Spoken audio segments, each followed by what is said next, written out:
Assalomu alaykum hurmatli talabalar. Sizlar bilan bugun suyuqliklar va suyuqliklarning oqish rejimlari haqidagi mavzuyimizni boshlaymiz. O'zi suyuqlik nima? Suyuqlik bu uchta agregat holat bo'ladigan bo'lsa, gaz holati va qattiq holat o'rtasidagi suyuq fazada joylashgan suyuq holatdagi agregat holati suyuq bo'lgan moddalarga biz suyuqliklar deb ataymiz. Va ko'pincha suyuqlik deganda oddiy suv tasavvurimizga keladi, lekin biz unutmasligimiz kerak, ishlab chiqarish sanoatida, texnologiyada, neft gaz sanoati yoki boshqa sohalar bo'lsin, oziq-ovqat texnologiyasini har qanday sohada bizda suyuqliklar o'sha quvurlarda yoki ma'lum bir o'sha idishlar, rezervuarlar bo'lsin yoki ma'lum bir jarayonlarda suyuqliklar ishlatiladi. Va bu suyuqliklar o'zlarining har xil kimyoviy xossalariga ega bo'ladi. Mana shuning uchun biz o'zi suyuqlik nima degan tushunchani avvalambor bilib olishimiz kerak va qanday suyuqliklar mavjud va ular tinch holatda yoki harakatdaligida qanday kuchlar ta'sir ostida bo'lishini ko'rib chiqamiz. Avvalambor suyuqlik nima? Suyuqlik bu molekulalar o'zlari zaif bog'langan, o'z hajmini saqlab qola oladigan va o'z shaklini saqlab qola olmaydigan moddaga suyuqlik deb ataladi. Xo'p, molekulalar zaif bog'langan degan tushuncha nima? Masalan, siz bilan biz oddiy qog'oz olsak, qog'ozda molekulalar qattiq bog'langan bo'ladi. Nima uchun? Chunki bu butun degan shaklga ega bo'ladi. Mana bu yerda qog'oz oladigan bo'lsak, mana bu molekulalar o'zaro qattiq bog'langan va bunda molekulalar siljishga ega emas. Ya'ni molekulalar agar biz uzadigan bo'lsak va bu nima deydi, ajralgan molekulalar endi avvalgi joyiga, avvalgidek qaytib kelmaydi va endi bu yirtilgan qog'ozni yana ulashimiz uchun bizda yoki biron bir kimyoviy jarayon yoki biron bir termodinamik jarayonlar kechish kerak. Ya'ni yoki biz buni keleylashimiz kerak yoki buni qizdirib va yuqori temperaturada qandaydir bir qo'shimcha kuchlar ostida yana yamab qo'yishimiz mumkin va bu holatda biz bilamizki, albatta biz bir martasiga uzib yana qaytadan majburan kimyoviy jarayon bilan birlashtirgan molekulalarimiz albatta o'zida boyagi isini qoldiradi va kileylangan qog'ozni biz albatta sezib qolishimiz mumkin. Xuddi shunday narsa yog'och va temirlarda ham bo'ladi. Ya'ni har qanday agregat holatida bo'lgan moddalarda bu narsa seziladi, faqatgina suyuqliklarda emas. Chunki suyuqliklarda biron bir idishning ichidagi suyuqlikni oladigan bo'lsak, ham tasavvur qilaylik, bir hovuzdan katta bir chelak bir suv oldik. Va u hovuzdan biz aynan qayerdan olganimizni u hovuz ham esida qoldirmaydi. Ya'ni u hovuzdan biz aynan ko'rishimiz mumkin bo'lmaydi. Ya'ni qaysi qismdan yulib oldik va o'sha chelak suvni yana o'sha hovuzga qaytib to'kadigan bo'lsak, yana o'sha qaytib to'kkan qancha suvimiz qayerda turibdi, biz uni yana bila olmaymiz. Chunki molekulalar yana qo'shilib, ajralib ketadigan qobiliyatga ega bo'lgani uchun suyuqliklar o'ziga xos, demak, xususiyatlari bu o'ziga xos xususiyatlardan biri hisoblanadi. Xo'p, ideal suyuqliklar bu tashqi bosim va harorat ta'sirida o'z hajmi va zichligini o'zgartirmaydigan va qovushqoqlikka ega bo'lmagan moddalar hisoblanadi. Ya'ni qovushqoqlikka ega bo'lmagan moddalar tabiatda bo'lmaganligi uchun biz bu 3 ta parametrga ega suyuqliklarni, ya'ni ideal suyuqliklarni biz tabiatda uchratmaymiz. Mana shuning uchun biz tabiatda uchramaydigan deb ham o'qishimiz mumkin ba'zi bir adabiyotlarda ideal suyuqliklar. Xo'sh, ular nima uchun kerak? Ular albatta ilmiy texnik laboratoriyada, eksperimentlarda biz hali noma'lum suyuqliklarni topish uchun qo'llaniladigan atama hisoblanadi va o'sha parametrlarni topishda ideal suyuqliklar parametrlarini shunchaki aniq bir suyuqlik topgunimizcha qo'yib turishimiz mumkin bo'ladi. Xo'p, real suyuqliklar bu bosim va harorat ta'sirida o'z hajmi va zichligini o'zgartiradigan, ya'ni o'zgartiradigan emas, saqlab qola olmaydigan va qovushqoqlikka ega bo'lgan suyuqliklar nazarda tutiladi. Xo'p, qovushqoqlikka ega bo'lgan deyiladi. Qovushqoqlik nima? Qovushqoqlik bu suyuqlikning quvur yoki biron bir sirt yuzida harakati davomida harakat energiyasini o'zini o'zi yeb qo'yishiga biz qovushqoqlik deb atashimiz mumkin. Ya'ni biz suyuqlikka ma'lum bir kuch berdik va suyuqlik ma'lum bir masofadan so'ng albatta u harakat bergan kuchimiz borib yemilib borib tezligi pasayib to'xtab qoladi. Nima uchun? Chunki uning qovushqoqligi bor va biz bergan kuchimiz ma'lum bir harakat, ma'lum bir masofadan so'ng o'sha ishqalanish kuchining sarfi hisobiga yoki gidravlik qarshiliklar hisobiga u kuch tezligimiz kamayib borib, bora o'sha suyuqligimiz to'xtab qoladi. Vaholanki agar bizda ideal suyuqlik bo'lganda, biz uni bir marta harakatga keltirib turib, shu bilan doimiy harakatda kuzatishimiz mumkin bo'lgan bo'lar edi. Afsuski, unday suyuqliklarimiz yo'q. Xo'p, keyingi slaydga o'tamiz. Mana bu slaydimizda, ya'ni suyuqliklarni har xil turlarda, har xil vaziyatlarda, har xil holatlarda, har xil xususiyatlarda ko'rishimiz mumkin.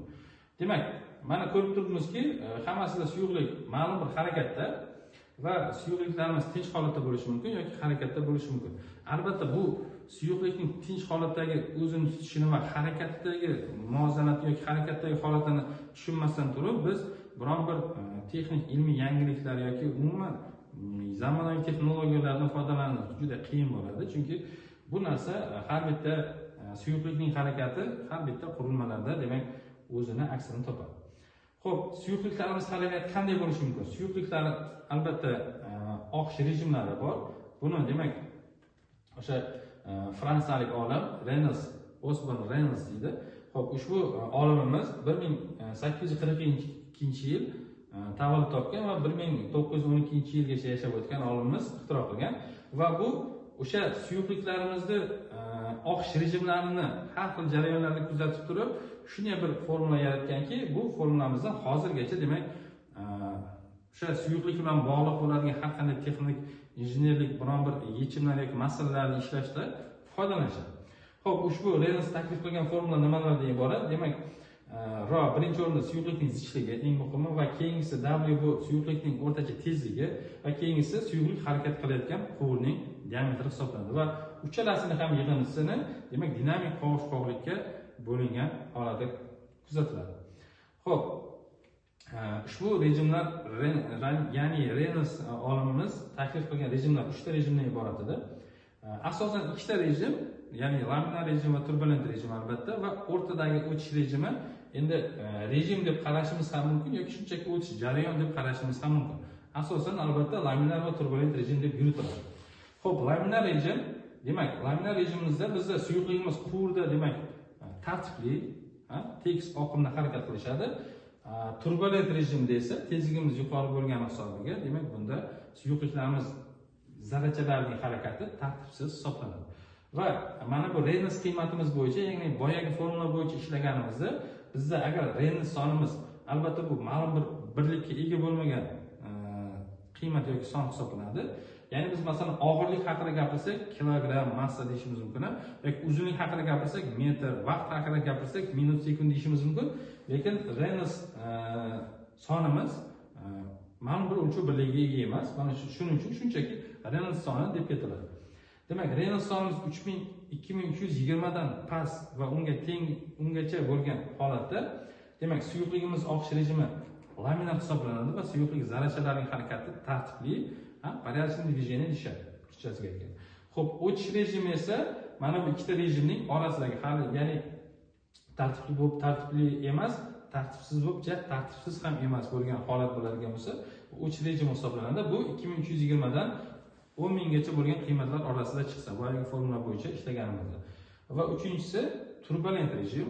Turbulent rejimimizda demak Reynolds soni 10 ming va undan yuqori bo'ladigan bo'lsa, bu demak turbulent rejim, ya'ni suyuqliklarimiz quvurdagi harakati pala-partish, tartibsiz deb atashimiz mumkin bo'ladi. Xo'p, bu narsani albatta tajribada ko'radigan bo'lsak, buni birinchi bor o'sha Reynolds o'zining birinchi marta yasalgan o'sha tajriba stendida bu narsani nima deydi? O'sha kuzatib borib, keyinchalik buni o'sha o'z kitoblarida yozib qoldirgan. Demak, laboratoriya stend nimadan iborat? Demak, ma'lum bir idishimiz bor va u idishimizda suyuqlik bilan to'ldirilgan va u idishimizda ma'lum bir quvur orqali nima deydi? O'sha prozrachniy deyishadi ruschasiga. Ya'ni o'sha idishimizda ichidan nima jarayon ketayotganini ko'rishimiz uchun shishali idish bo'lgan va ichida demak suyuqligimiz qanday harakat qilayotganini ko'rishimiz mumkin bo'ladi. Va ushbu suyuqligimizga biz kichkinagina naycha orqali ma'lum bir rang yuboramiz va ushbu naychamiz demak suyuqligimizni harakatini bizga tushuntirib bera oladi. Chunki quvurda suyuqlik to'lib oqyapti va u tartibli oqyaptimi, tartibsiz oqyaptimi, uni bittada ko'rib aytish qiyin. Shuning uchun demak boshqacha bir rangli suyuqlik yuborilgan va ushbu rangli suyuqligimizdan harakatidan kelib chiqib turib, umumiy suyuqlik qanday harakatlanishini ko'rishimiz mumkin.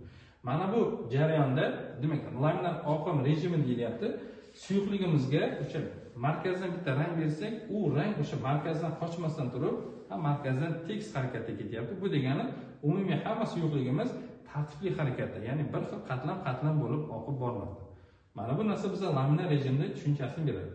Keyingisida esa mana buni ustida ko'rishimiz mumkin. Bunda demak haqiqiy turbulent rejim ko'ryapti. Chunki biz bergan suyuqligimiz, boyagi rangimiz srazi demak tezda quvurning butun hajmini egallab bormoqda va keyinchalik o'sha suyuqligimizga to'liq aralashib ketganini kuzatishimiz mumkin.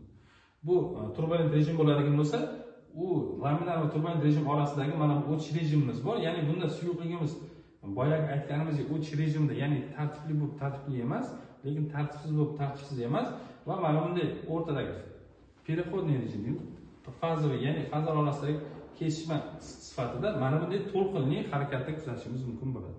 Bu narsa esa o'sha laminar va turbulent rejimimizning farqini kuzatishimiz mumkin. Demak, turbulent rejimda suyuqliklarimiz xuddi turbo rejim deganimizdek juda katta tezlikda va pala-partish harakatda bo'ladi. Laminar rejimimizda esa suyuqliklar albatta tartibli va qatlam bo'lib harakat qilishadi. Mana bu narsani biz farqini bilib olishimiz kerak bo'ladi. Mana bu joyda esa mana bu dengiz va daryolardagi tabiatda uchratishimiz mumkin bo'lgan o'sha holatlar, ya'ni laminar rejim, o'tish rejimi va turbulent rejimni qanday ko'rishimiz mumkin? Laminar rejim mana ko'ryapmiz, daryomiz sokin, ma'lum bir maromida deymiz-ku, ma'lum bir qatlam bo'lib oqmoqda.